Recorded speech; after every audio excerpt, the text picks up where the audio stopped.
We get asked in the Makerspace all the time, what's the difference between a $1,000 plus printer and a $200 to $300 maker printer that you buy as a kit? In terms of print quality and the materials that you can use in both printers, they're about the same.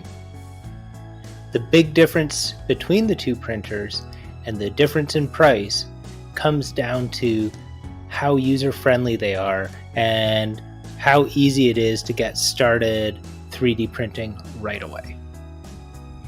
The Cubicon has a much nicer interface, has a touch screen, and it'll show you a preview of what your print looks like, whereas the Ender 3 just has some basic titles that tell you what your file name is, and you go through kind of a text-based menu.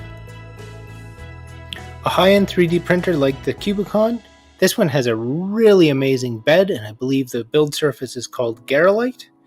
As well, it has an auto level on it, which is servo controlled, so motors actually move up and down to adjust the level of your bed, which ensures an awesome print every time.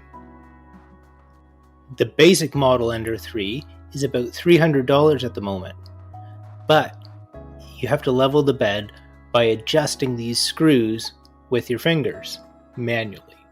This is not a super difficult skill to master, but it's probably going to be frustrating about the first 25 to 50 times that you do it. The other big difference between the two printers is one has a heated build chamber and it's completely enclosed. The other one is open air. How does this help you out?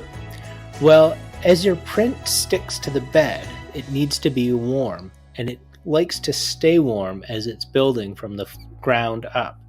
And if it cools too quickly, sometimes it can pop off, or you can get some warping happening, and you can run into a few other issues. With the open air bed, you're only relying on the heat radiating up from the build plate to keep the warmth into the print. You can get around this by making your own enclosure, but there's a lot of different things that you need to consider when you're doing that. However, if you're just working with PLA, you shouldn't have too many problems. As well, with a lot of the $1,000 plus printers, there's an included filter, which filters any toxins out of the air that are created by heating the plastic. PLA, for the most part, is generally considered reasonably safe. And remember, whatever type of 3D printing you decide to get into, there's always going to be a bit of a learning curve. It's not quite at the user-friendly state where you just hit print and everything happens. You still need to decide on where your piece is going to be placed, the type of infill that you're going to use, how it's going to attach to the bed, and what orientation it's going to be in.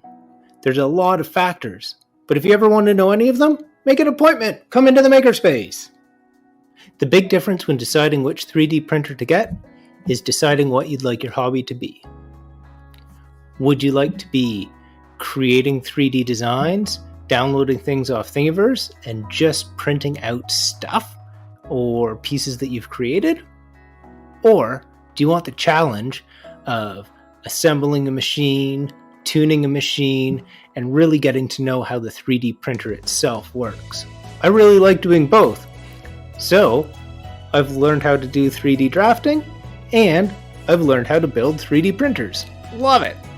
Not everybody wants to do that, and if you're kind of unsure, make an appointment. Come into the Makerspace. We'll teach you about 3D printing. We'll help to answer some of your questions.